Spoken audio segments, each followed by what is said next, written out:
back when I was a teenager, I was like, there's no way I can make games in New Zealand. I didn't know really of any companies, and now it's like this is an opportunity to have a lot of small companies pop up and for people from university and colleges to get in and work on games and then grow into bigger studios. And yeah, it's fantastic. Welcome everyone to a new episode of the Zero to Play podcast. I'm your host, Carla Duke, and today I'm joined by Erekose Watson. Erekose is a Christchurch-born game developer who recently was one of 5 studios to receive a $40,000 grant from Code in Dunedin to develop a prototype for his game Under the Tavern, a comedic dungeon crawler. Today we'll be talking about his journey into game dev that led him to receiving this grant, what failing last year's round of funding taught him, and why Kingdom Hearts is his favorite game ever. So sit back, relax, and enjoy episode 6 of season 4 of the Zero to Play podcast.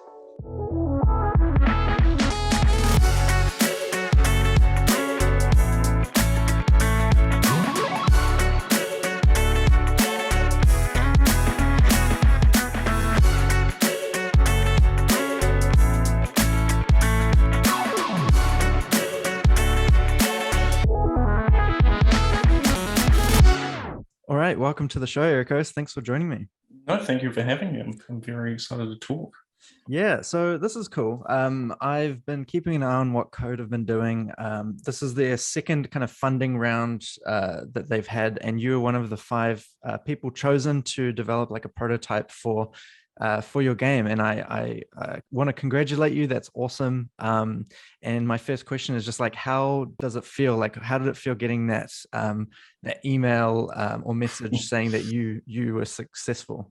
Yeah, it was very exciting. It was sort of like anticlimactic actually seeing the email. It had been like maybe a month since we had applied, or some time frame around then. And I think me and my friend were just the co-founder of the project as well. We're just in this room and we were just playing games, and I flicked over to my emails and there was some code email, and we were sort of sure like, oh, maybe we didn't get it. And the email wasn't like congratulations. It didn't like have anything like that. So I was like, oh, I'll just click on that. And I was like scrolling through fine print, and it was just like, we've accepted you to the next like round. And I was like, am I reading that right? Is this? You did not make it clear enough. Yeah, I was like, I needed more like fanfare. I needed like a big banner and to make sure everything was good. And we sort of read over it a couple of times, and then big hugs, and everyone was very excited. Yeah. So you and your co-founder Hannah, did you guys have to create? Oh, Hamish, sorry. Yes. Did you guys have to create a company to do the submission? Did you have to kind of like think about all that background stuff, or was it just like here's a game idea, this is what we'd like to do? Yeah, it was sort of, there's like a first phase thing where it's just like, here's the general idea of what the game is, and this is who we are, and we live in Dunedin, and that's pretty like, that form is sort of just for them going, yeah, the idea seems viable, they live in Dunedin, whatever, it's a pretty easy get through. But then the next part of it is like 20-page document on everything you plan to do, what is in the game, and your idea for marketing in the future. It's still pretty relaxed, but that's sort of like the more serious part. But it just kind of, we didn't have to go, here's our business and like make it all. That sort of came after we heard that we had gotten the funding, and then we were like, okay, we have to set everything up now. And we just sort of finished that process recently. Do you have a name for your new kind of studio? Yeah, it is Moon Studio, which is May, the M from May from my birth month, and June from Hamish's birth month. And we were kind of like, cool. It's a good like collaboration, and we can kind of make it like moon themed, and nice. It's got nice iconography. But yeah, only recently did we sort of get all the bank stuff sorted, and that was like a whole nother hassle we had never thought about really. We just like, just want to make the game. Totally. I get that a lot. I hear that a lot from a lot of people. And if I'm being honest, I don't think it slows down. Like if you're trying to hire people, like you have to do more and more logistics stuff. So I hope either you and Hamish are passionate about that side. So someone's going to need to keep that up. What are your roles? Like, how do you guys split up the responsibility? So we're both like co-design. We both have our inputs on like how things should be. the game sort of was an idea from my dad like 6 years ago. Me and him were like talking in the car on the way to work, and it sort of just like spun out. And we were, since then, like over 6 years, me and Hamish have been like talking about it on and off, like, oh, this would be fun to do in the future. Like, so the idea already existed, and then we were like, let's just go for it and build on that. So yeah, we're both sort of co-designing it, and he's got a big background in 3D art and animation, and I've got a background in level design. So those are sort of our main paths. And then when neither of us are really programmers, but Unreal's blueprinting is pretty intuitive, and Cool. for a prototype at least, like we can work out together making it work. So yeah, it's sort of like he does all the art, I do a lot of the design, and then we work together on programming. That's awesome, actually, to hear that you guys don't have like a programming background. I find that really cool and almost new. Making games is usually anchored in programming, but if it's just for a prototype, maybe looking for like a programming partner or something will be something you look at later on in the journey. But that's really cool to hear, and for other people to hear as well, that they can get through these stages and get funding without like a decade long experience as a programmer. Yeah, it Yeah. was like for the past like sort of 6 or so years, I did like just learning engines myself, learning Unity, and I tried to get into programming because I'm like, I'm going to need it. It's like indie, you have to be like sort of a programmer to do indie games, is what I thought. And I could never, I'm a very like visual person, and coding never really like stuck with me because it's like lots of lines, and I was like, I'm losing my place and things are erroring, and it like made me real angry. But then Unreal, once I got into Unreal, I was like, wow, this is cool, like this nodes, and like you can see where things connect, and it's got its own problems, but like if you're a visual learner, it's like super easy to get into, and you can like quickly put stuff together, and yeah, it's a lot of fun. That's awesome. So, $40,000. Do you feel like that's a lot of money for a prototype, or do you think it's not enough? I feel like talking about money is like synonymous with indie dev, and like money is like the biggest problem for all indie devs. So, I'm curious to know about like how this journey is going to go for you as you like seek the next funding round, and like how do you feel with that amount of $40,000 and how that's going to be applied over the next amount of time to make the prototype? Yeah, it's been like a roller coaster with like, I mean, when you first hear it, it sounds like a lot. And, I don't come from like a super rich background. You're like, whoa, 40,000, that's like a crazy amount of money.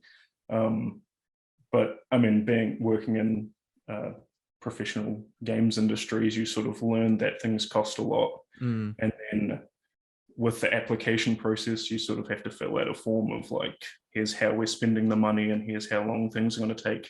And you very quickly learn that $40,000 is not really a lot of money, even with two people. Like, it's like, okay, this is going to last us like 6 months on a decent wage. If we include like paying external people for like UI stuff that we can't do, music, stuff like that. Yeah, it's a lot and not a lot at the same time. It's like a good boost, but people should definitely know that, yeah, getting this isn't like, you're fine. Like you can make a whole game. It's like, this is going to take a lot, and you've got to understand exactly how costs are going to work and everything. Totally. That's why I really like what Code are doing in Dunedin, because in order to kind of grow the New Zealand games industry, like someone needs to be putting bets on like people to just try things out and like build prototypes. And it's awesome to see them fund a bunch of like a range of different developers and different projects, and then to see how those kind of work over time.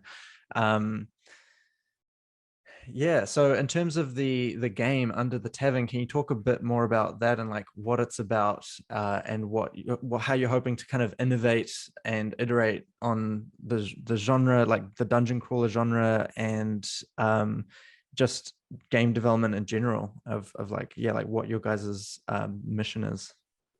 Yeah, it's the dungeon crawler genre is, there's things that sort of like tower in it. It's a popular genre, and there's like Diablo and Torchlight and everything at the top, and Path of Exile, of course. So we knew that it had to be something different and interesting, and it, those games are so grand and there's so much going on, and they're massive companies that make those interesting ones. So yeah, we sort of said like, let's take like a comedic route with it as sort of the first one.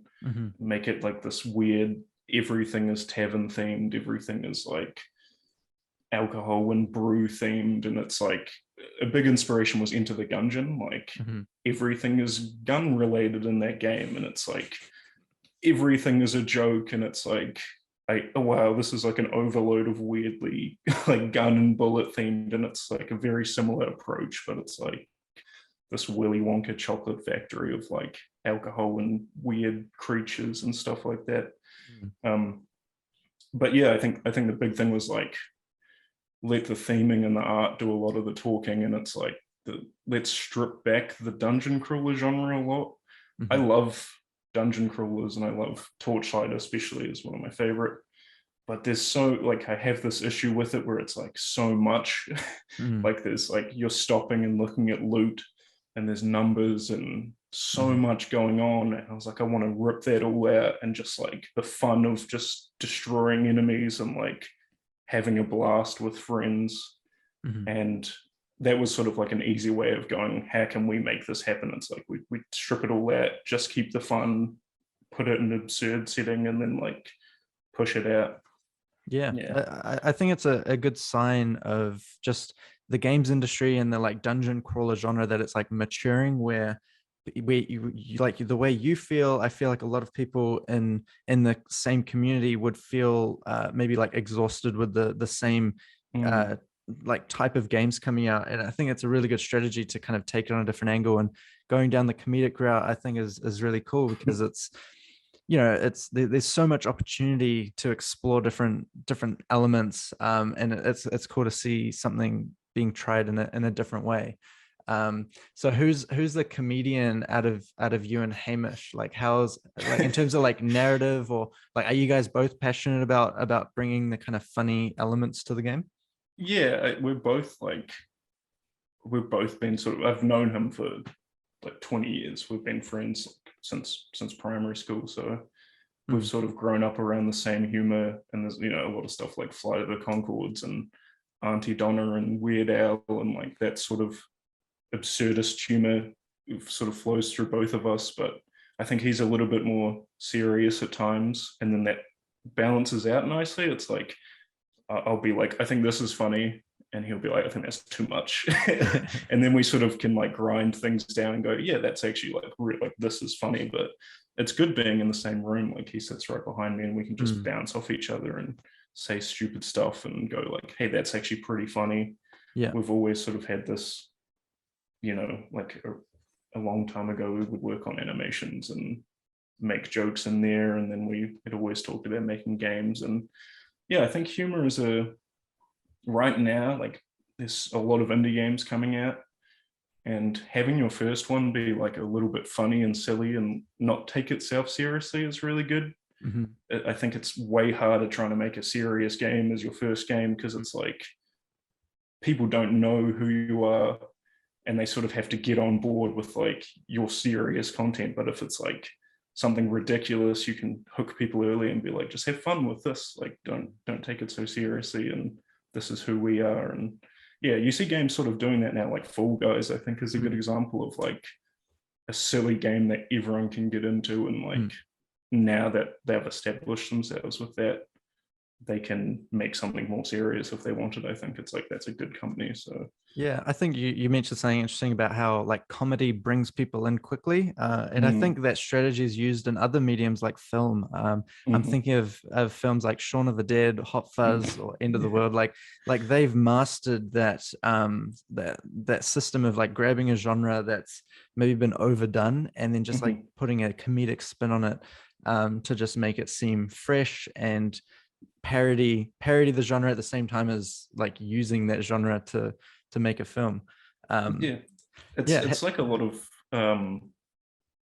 there's this sort of, I think people can get, if your game's serious or there's serious tones, I think a lot of people can take it really serious, and then they get more critiques of it. And like, I'm working on my day job right now is on a survival game that's very serious and very real. And like, I think a lot more harsh criticism goes into games that are like way more serious. People get into it, but like comedic stuff, it's like, even if there's something janky about your game, or like maybe the design isn't perfect, or you Mm, didn't have all the resources, people are much more forgiving just because it's funny, and they're like, whatever, I had fun with it, like mm. it doesn't matter, I'm not angry about it. And yeah, I think that's like a good starting point is with comedy.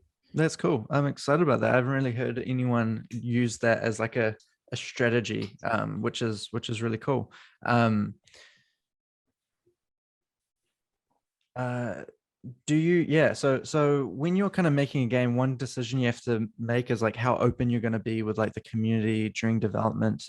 Is like the prototype something you've already decided that you want to get people's opinions on, or is it going to be quite like a closed private thing, and like once you get funding to kind of create the full release, you'll then start getting the community in? Like, what are your thoughts on how to get the like community engagement side? Yeah, there's this. I think we're going to keep this pretty private. We've sort of shown a couple of friends, and it's good to get other devs' opinions on stuff, and we definitely love doing that and bringing them in because they always have an eye for something. And we have a lot of dev friends who are good at sharing that sort of feedback. Um, but yeah, it's so early in this process, and we don't know, like, maybe we finish it but no one wants to take it further, or we have another idea or something. So yeah, we didn't really, we've got like Twitter pages saved and account handles saved in case like it goes further and we can start launching more social media and stuff like that. But Mhm. yeah, at the moment we want to keep it just on the down low until we're more confident about what it was. But I think as soon as we get the go ahead, or we get more funding, or we find an investor, whatever like that, I think going in on that sort of social and getting it out there and being like, hey, there's a characters in development. And I Mm, love that sort of like sharing, and then it sort of time capsules it as well. It's mhm. like, oh, he was our first footage, and like he was this character we made that no longer exists. And yeah, I do like getting all of that out there. And I think I've watched a lot of games on Twitter go from like people first posting art, like here's a game I'm working on, messing Mhm. around, and then now like years later I see them actually get released, and it's like, oh, I saw that, I remember like all the steps they took. So Mhm. yeah, I think once we're happier with what it is, and sure that this is what we want to do, then we'll go further into that. Yeah, it's probably a good idea to wait until at least the prototype's done so that you've answered all those questions before you start getting questions from the public that will Hmm. just probably pollute your mind, Yeah. and be a lot for this stage that's so early on. Um, yeah, so one thing I want to ask you about, and I love talking about failure, because I feel like that's where the most kind of lessons come from. But last Hmm. year, during Code's first round of funding, you applied and you didn't get in, and I'd love to Hmm. know what you learned from that experience and how that changed your perspective going into this year where you succeeded. Which I love hearing those stories.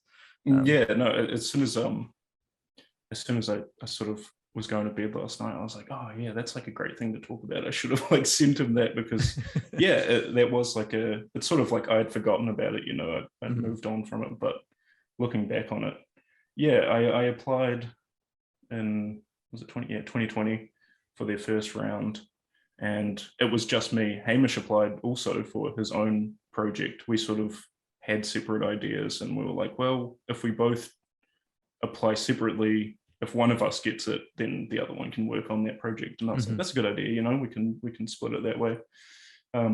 Yeah, I decided to do this sort of like a city builder, sort of like idle clicker kind of project.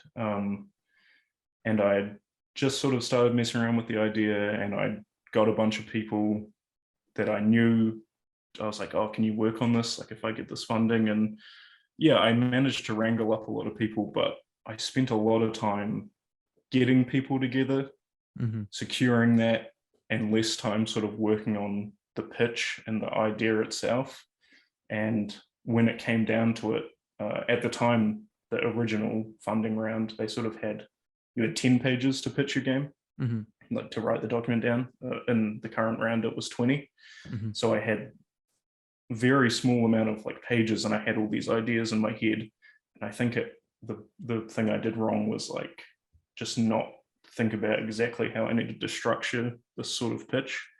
And instead it was just sort of messy ideas thrown onto the pages. And that was like their big thing is I got shortlisted for that round, but I think in the end it was like they didn't think I had enough like solid ground, and I definitely didn't. I think it was like too rushed. I was doing too many things at once, trying to balance all of it.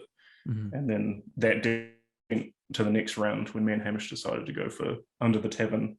It was like, this is what we want to do, and this is how the game's going to work. These are all the steps, and then this is how we're going to market it. And it was just a way more solid idea. We knew what we were doing. We knew how the game felt, and we had also like built a lot of it. We started building it in December, like after we found out we got rejected for the first round. We're like, let's start working on it now, and then when the next funding round comes out, we've actually got something to show them. And yeah, that was like a big, I remember talking to Tim, and he said that was like a big thing, is like the video was there with like the footage, and it's like we knew exactly what we wanted to do, and that was a huge help. Help sell it. That's a really good idea. Did you get feedback, like personal feedback from the application last year, or like any like mentorship from that, or was it all kind of lessons that you learned yourself? There was lessons I learned myself for sure. As soon as I had submitted it, it was sort of like the next week I sat back and looked at it, and I was like, oh, I would have changed this, and I should have thought more about that. There was already things immediately, and even with the submission that we got successful, there was still stuff that I was looking at, and I was like, man, we could have done that better. Like that was sort of weird.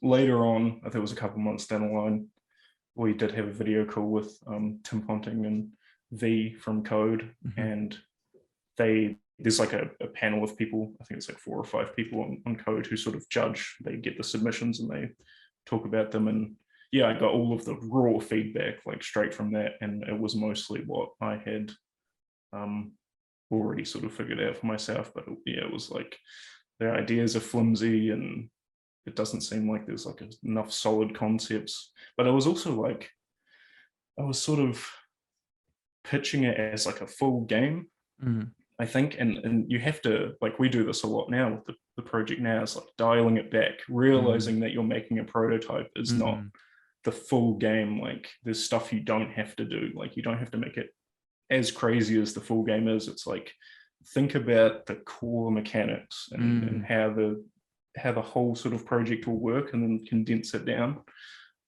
So that was always a good thing. It's just like, it's a good piece of advice. No, that was like the major one. Like every time we work on something or think about adding something, it's like, does this need to happen for the prototype? And even though we're pushing ourselves and like we want to make this really great and like as much to the real thing as possible, you have to go, okay, it's good enough. Like it doesn't matter. We can stop there and work on something else that is important. So yeah. Okay, that's awesome. Is there a time frame on when you have to deliver the prototype, or is it pretty open?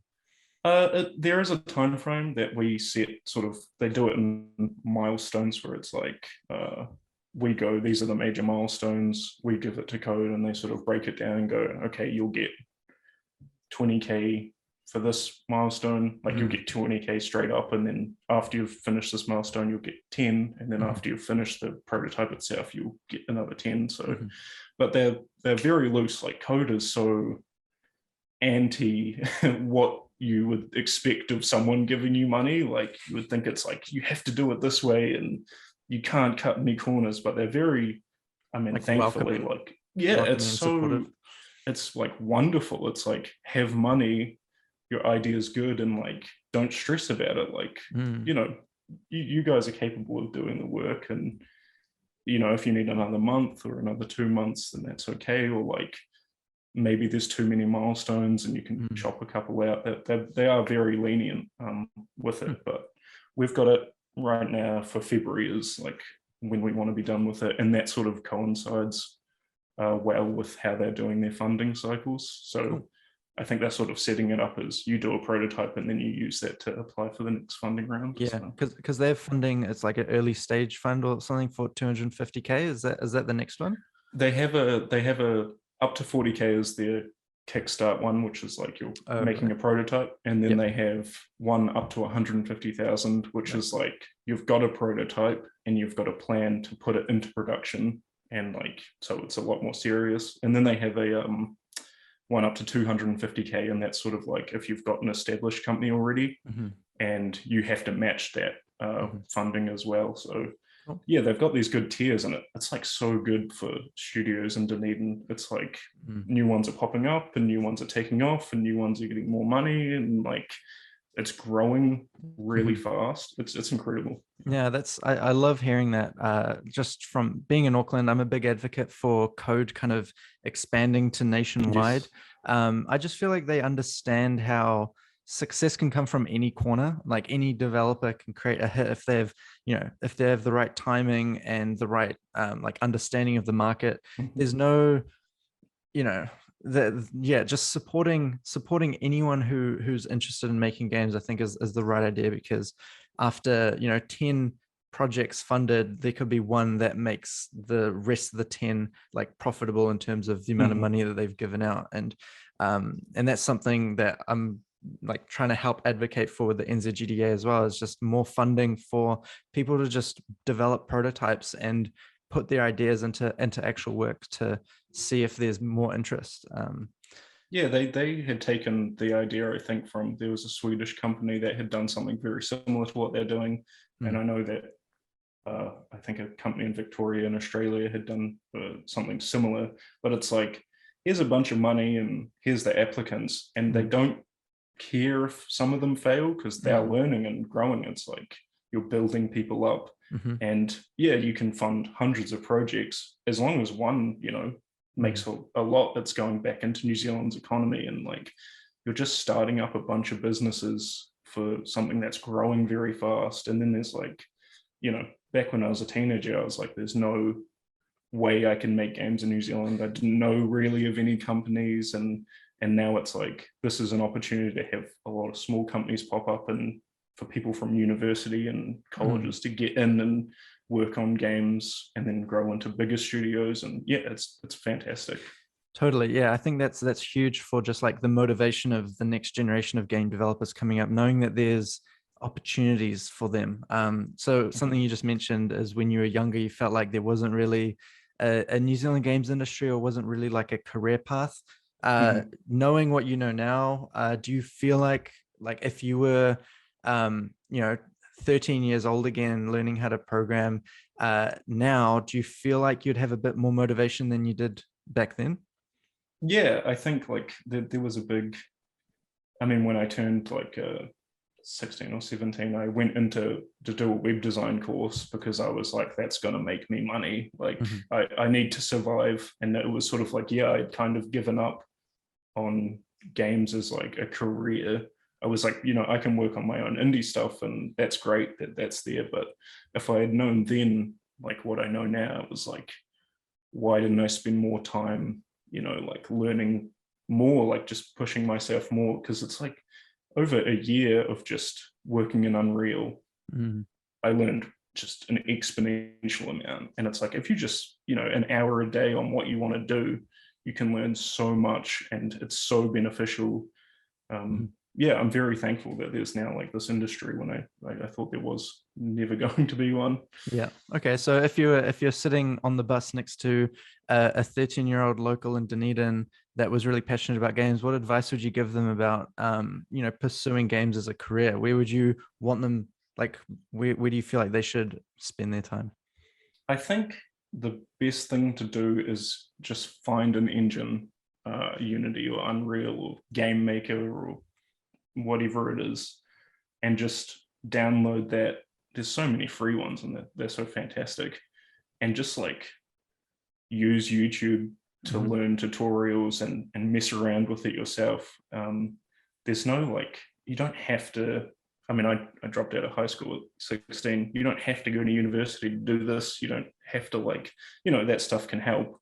but also a lot of the stuff taught at schools like isn't really super relevant in a lot of actual industries. So the best thing you can do is learn yourself and just mess around with things and learn naturally. And also, like, when I first started, I went on Twitter and I followed a lot of devs, and I was like, this is good, they're giving me all this advice. But at a point that also kind of like crushes you, because they've learned all of this themselves, they've learned all of these lessons, and you can't just be told these lessons. Like, you have to learn them yourself. You have to figure out mistakes and what works for you, and like, yeah, just sit down, get an engine, like see what you like, what part of game development you like, and just, yeah, put an hour a day in. When you're a teenager, you've got so much time. I don't have time to like play games anymore. I'm working on them. So yeah, the teenage me wasted a lot of time. Yeah, I could have been learning this stuff then. Me too. Everyone as well, I'm sure. Yeah, no, you always look back and you're like, what was I doing? I was wasting that. Like, it was the internet's there. It's like the most amazing learning tool is right there, and it's all free. And like, if you want to make a game, you can definitely do it. Yeah, you mentioned like you followed a bunch of game devs on Twitter, and you kind of saw the projects that they're working on. And I do think there's part of the kind of creative process and the journey where you feel really motivated, and then you feel really like doubtful, and just kind of like you go in those waves of feeling inspired and then feeling really down about it. Did you doubt yourself a lot in your journey of learning like the tool? Did you give up and like walk away from it? Do you have any like lessons from those moments and how you got through them? Yeah, I started in like 2015. I was like, okay, I've messed around enough. Like, I've got Unity, and I started like, I'm going to be serious about this. And I was just doing everything myself at that point. So I got into pixel art. I really liked pixel art at the time. And 2015 was like the boom of pixel art indie games sort of popping up. And I was like, this looks great. I can do something with this, like my limited art talents can kind of work with this. But yeah, then it's sort of like Twitter was the one that, although it inspired me, it then like sort of dragged me down. Like, seeing other people's work is so amazing, and you're like, I'm never going to hit that level. And yeah, there was lots of times where I was like, no, I can't really do this. And especially when you're working another job that's not really, you're not super into, is like, can be draining on your creative life as well. And there was lots of times where I sort of gave up, and I was like, this is way too hard for like a solo person. Maybe a studio will exist at some point. But I kept at it, like, I was putting in small amounts of time, and then eventually you look back and you're like, I learned a bunch. Like, I know so much more than I did 2 years ago. And it's hard when you start off to like feel like anything's progressing. It feels like nothing's happening. And every day, even though you're getting better, it doesn't feel that way until you look back.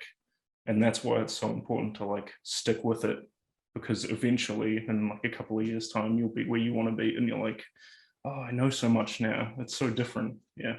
Totally. I feel like community is another big thing about getting people through. And you said you've been friends with Hamish since high school, and I want to know, like, has your friendship with Hamish helped with that journey? Like, have you guys both helped each other get through those hurdles? Do you think that helped in those hard times? Yeah, we sort of, I mean, it was primary school. We've known each other for 20 years. Nice. Yeah, we've sort of both been playing the same games, and like, there's been like, we lived very close to each other growing up, and it definitely helped like get me into gaming more. And like, we played Halo together and Destiny and everything. And yeah, there was times that we like naturally gravitated away. We were doing our own things, but it's sort of, we always come back and go like, yeah, this is cool, and he'll have an idea. But I think when I got into the industry, I started working at Rocketworks in Dunedin in 2019. That was like when it blew up, because I was around people that were passionate about this, and they all had different roles. And when you get into that group of like people who are passionate about the same thing as you, it's like, I mean, it's like if you're learning a language and you go to the country with that language, you just like, your skills are going to get better much faster. And you just, yeah, it's amazing talking to people and going like, what do you do? And you do all this. And yeah, as soon as you get that foot in the door and you meet people like that, then, you know, they have friends who are like that, and it just branches out. And yeah, it's a huge help. Meeting people in real life, I think, is much bigger help than following devs on Twitter and looking at advice on game dev forums. It's much better just to talk in person and be there. Totally. Yeah. I often hear that like the indie scene and like the studio corporate scene are both like very different, but it's amazing the amount of value you can get as an indie dev when you like you said, get your foot in the door in like a studio environment and see how like everyone on the team has a different career path, like a specialization within games. And then you look at indie devs that do everything themselves, and they're two completely different worlds. But yeah, like I love that you've had that experience and that you got value not only from just like talking to other developers and kind of having that face-to-face connection, but actually understanding the like ins and outs in more detail of what the industry is like.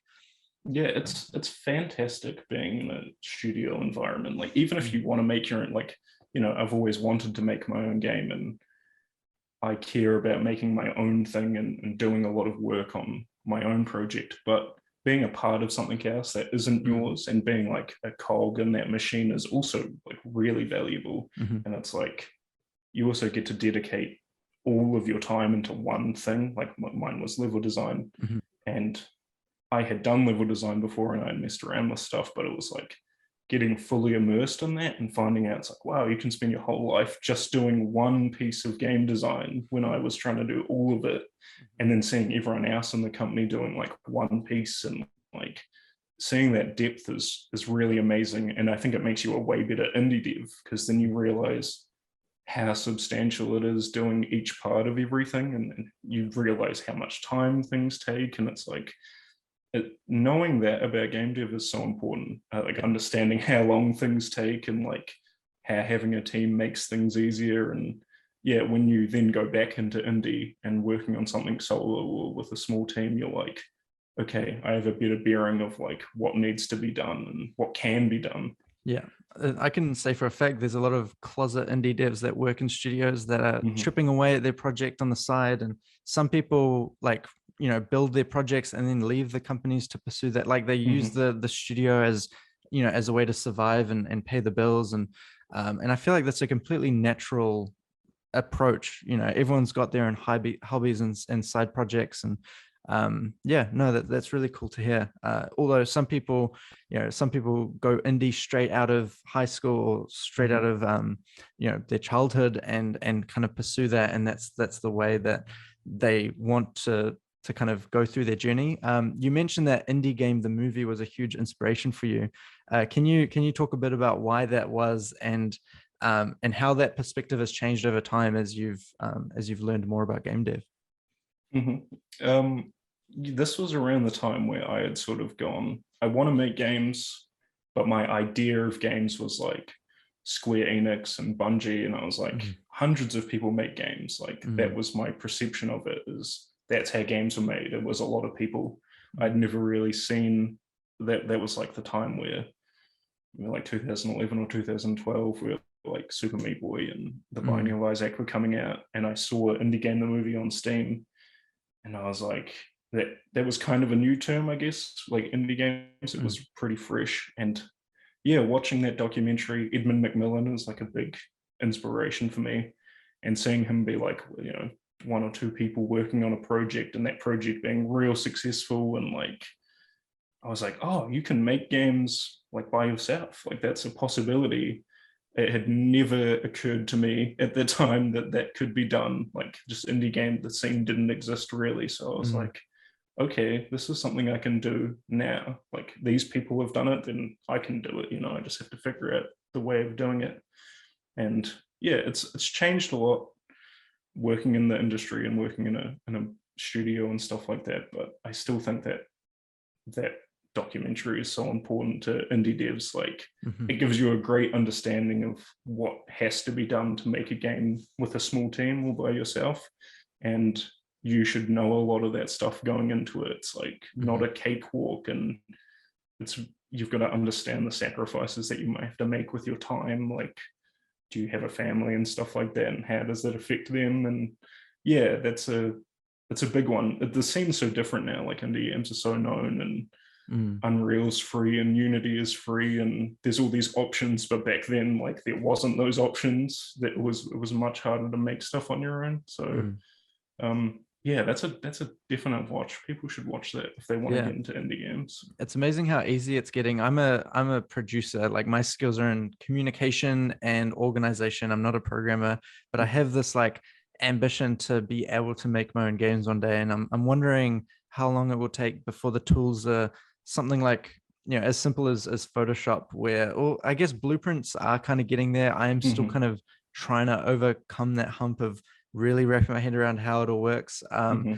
But that is, I am interested to know how easy it is going to be in the future to become an indie game dev, and how easy it will be to kind of put your ideas into an actual product that you can distribute. But that's just kind of one thought that I constantly am looking out for, just like as game engines become more easier um, to use and I things think like that. it's like it's they're easier to use, and things are getting easier, and tools are getting more. They're open source and Mm. free, and like there's lots of options, and there's lots of learning. Like the internet has so many learning tools now, but it's still you still have to do it. Yeah. Like just because it's easier doesn't like that's just it's easier to get into, Yeah. but like still designing the whole thing is complex. And like that, I mean, that's a big thing, is like if you're going to get into making games and you pick up an engine, it's like stick with it and Mm. see all the processes from like start to finish of how games are made, because like there's just stuff you never think about. Mm. You'll never be like, oh, this is not like I didn't consider this an issue. So I think it's going to get easier to make stuff, and it is getting easier to make stuff, but it doesn't mean that you can make a good thing, or you can finish something. There's still dedication. I don't think no matter how easy the tools get, I think that's always going to be there. Like making Mm. a good game or making something that you want to make is still difficult, even though the tools are accessible. Mm-hmm. Totally. That's a really good point. Yeah, no, you're right. Games are complicated. There's only so it can only get so easy Mm-hmm. without having to deal with, because making a game is complicated. Like there's so many different aspects and departments that exist. It's a combination of so many different mediums. So yeah, you mentioned off the podcast that Kingdom Hearts was your favorite game, and I want to talk a bit more about like games as a medium. Why do you love Kingdom Hearts so much? I think I played it at a very like pivotal age. I was very young, like 8, maybe 10. Um, and like I'd never seen anything like it before. I'd never experienced like that sort of Japanese style of game. I'd seen a lot of Western games and played a lot of things that were edgier, and this was like softer and story focused, and I'd never really seen that before in a game. I didn't like it. Felt more like a movie, Mm. and other games to me weren't like that. And so there's a bit of like nostalgia, I guess, wrapped into it. It's like that game kind of grew up as I grew up with it. It was like perfect timing in that regard. But it's also like as I got older and started understanding more and more what I like about games, you can see the flaws in that game a lot, and I still love it despite those flaws. And it's like you take a look back at what you like, and you go like, this is bad about this or whatever, or I don't like this, but you understand what you do like inside of it. And I think that's like a big part of understanding games, is like Mm. you've got to look at them as a whole. And it's like you can't just say like this is the perfect game. You have to be like, why do I like it? Like what draws me into this? And yeah, a lot of that is like just that weird world, and the way that game came together is so strange. um yeah, yeah. Yeah, no, it's interesting that you look back and you see all the flaws, but it still made an impact on you, and it Hmm. still has stayed with you for so long. And yeah, I do think that that's something that's really important to know as like an indie dev. Like your game might not be perfect. You'll see all the holes in it, but if as long as you focus on like the core game mechanics and the core message and the story that you want to provide to the player, that's all that matters, and that's all that you need to kind of make an impact to them. Yeah, it's like it's an art form, and like everyone, you can't make a game, I think, that appeals to like everybody. And it's just like you've got to find like things that you like, and maybe it's weird and niche, and maybe like, I don't know, it's not that cool, or like, you can look at something and be like, half of this is horrible and like the design is bad or whatever, I don't know, but like the art is cool, and like there's something that speaks to me about it. And I think that's like a big like maturity thing, is understanding that the stuff that you like isn't perfect and is flawed, but like you like it regardless. It like makes you up. Yeah, I think a lot of people who aren't there, criticize games and stuff. I never really criticize games anymore. I'm just like, that's not for me. But you can always find something like interesting inside everything. There's always like something. And when you become a dev as well, your whole mind changes. You start looking at things like, how did they do that? Yeah. How did they make that happen? Like, I've worked on this sort of thing, and that's crazy. And yeah, when you become a dev, it's like, I'm recently been playing Kenna Bridge of Spirits, a PS5 game. And there's stuff I like about it, but I'm like, how did they do this with the foliage? And like, how did they get so much density in there? And like, your mind wanders and you're no longer paying attention to the story. You're just like, how did these devs do this? Like, yeah. No, that's so fascinating that, games are an art form at the end of the day, but there's just so much like skills that are needed to put together a game, whether it's like on the programming side or just the art side. Like it's amazing how you can just like a well fleshed out game has so many different areas that you can go deeper and deeper into to just understand how it was done. Yeah, no, it's definitely a fascinating art form. Yeah, so that's kind of all the time we've got.